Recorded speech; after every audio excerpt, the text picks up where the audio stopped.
कहा सूर्य अस्त के 3 घंटे तक तो किसी को सोना नहीं चाहिए, किसी भी हालत में। सूर्य अस्त के 3 घंटे तक किसी को सोना नहीं है, मरीज को भी नहीं सोने दो, उसको किसी प्रकार मन बहलाओ। हम लोग जब बहुत शुरू में थे, जब शुरू में इस मार्ग में प्रवेश ही हुआ था, 20-22 साल की उम्र रही होगी, और शुरुआत थी सन 1900 लगभग 80 की घटना। अब हम लोगों के पास ज़्यादा उस समय ध्यान, शुरुआत थी, तो अब लोग शाम को सामयिक में क्या करें, लाइट जलाते नहीं। हमारे पूज्य गुरुदेव कभी भी रात्रि में कमरे में लाइट नहीं जलाते। हम लोगों ने कभी जिंदगी में आज तक रात्रि में पढ़ा नहीं, रात्रि में कभी हमारे कमरे कभी भी लाइट होती नहीं, अंधेरा होता है, कोई लाइट दे, और ना लाइट में पढ़ते,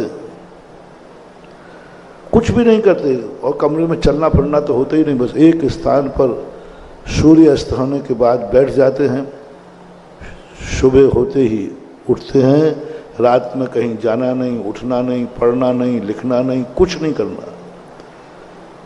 अब इतनी लंबी रात कैसे गुजारें,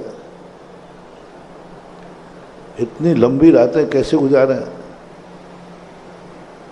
और उस समय कॉलेज में पढ़ने वाले विद्यार्थी कब पढ़ते हैं? कॉलेज में पढ़ने वाले दिन में तो मस्ती करते हैं और रात में पढ़ते हैं। अब वही आदत हम लोगों को पड़ी थी कि दिन में तो कुछ पढ़ना नहीं, रात में पढ़ना, और यहाँ तो आते ही रात्रि में बिल्कुल अंधेरा, कुछ पढ़ना नहीं, कुछ लिखना नहीं, तो फिर सोएंगे और क्या करेंगे? फिर तो एक ही बात है कि सोना है।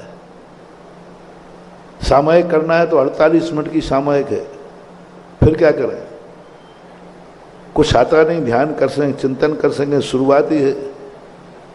तो आचार्य श्री ने, पूज्य गुरुदेव ने कहा, देखो दिन अस्त के बाद 3 घंटे तक तो तुम नहीं सो सकोगे। तो हमने कहा फिर पढ़ने की छूट दो, हम लोग पढ़ाई करेंगे। तो बोले बिना लाइट के पढ़ सको तो पढ़ लो। अरे बिना लाइट के क्या पढ़ूं, कोई खा के पढ़ूं क्या? अब तो पढ़ लेता हूं क्योंकि अब तो बहुत याद हो गया। बिल्कुल शुरुआत कुछ भी याद नहीं था, याद था नहीं, क्या पढ़े? बिना लाइट के कैसे किताब पढ़ूं, शास्त्र जी कैसे पढ़ूं? उन्होंने कहा कि नहीं, पढ़ाई करना नहीं है और लाइट जलाना नहीं है और सोना है नहीं। अब बहुत दिक्कत है। 3 घंटे का स्टे लगा दिया। उन्होंने कहा ये 3 घंटे प्रारंभ तुम्हारी जिंदगी के लिए खतरनाक है, स्वास्थ्य के लिए खतरनाक है, ये राक्षस पहर माने जाता है उन 3 घंटों के लिए। तो फिर उन्होंने कहा ठीक है, हम सब शुल्को थे, सब ने कहा कि ठीक है, 2 घंटे का नमोकार मंत्र का पाठ। हमने कहा ये पाठ, अब पाठ में तो देखो उतना मन तो लगता नहीं, वही चीज भक्तांबर में कम से कम 48 काव्य तो है, नवोकार मंत्र में तो वही थे। भक्तांबर आता नहीं था, तो आचार्य सिंह ने कहा तुम्हें क्या आता है? यदि भक्तांबर आता होता ना तो वो कहते भक्तांबर पढ़ो। कुछ भी नहीं आता था, वहां तो एक नमोकार मंत्र आता है। संघ में जब आए थे ना, तो नमोकार मंत्र के अलावा कुछ नहीं आता। वो भी नमोकार मंत्र आता था, अर्थ नहीं आता था। जब हम लोगों ने कहा नमोकार मंत्र के अलावा कुछ नहीं आता, तो आचार्य बड़े खुश, अच्छा नमोकार मंत्र तो आता है, कम से कम मुझे खुशी है, कम से कम तुम्हें कुछ तो मैंने कहा नमोकार मंत्र सबको आता, पर ठीक है 2 घंटे तक नमोकार मंत्र का पाठ करो और जोर जोर से पढ़ो, मैं सुनूंगा। अब मन में पढ़ना हो तो धीरे से कौन सुन रहा है? क्या कह दिया उन्होंने? एक साथ ही बैठते थे पूरा संघ, आचार्य सामने हम लोग एक ही मंदिर में पूरा संघ थे ही, छोटे 10 लोग 12 लोग ही थे, कोई ज़्यादा संघ था ही नहीं। आचार्य ध्यान में बैठे रहते, उनके पास तो भंडार था। हम लोग नमोकार मंत्र का पाठ करते थे बारी बारी से, जैसे आप लोग 2 लोग पढ़ते ना, नमो हरिहंताणम नमो सिद्धाणम, पर दूसरा कड़े नमो आयरियाणम नमो वज्रायाण, पर पढ़ते रहे।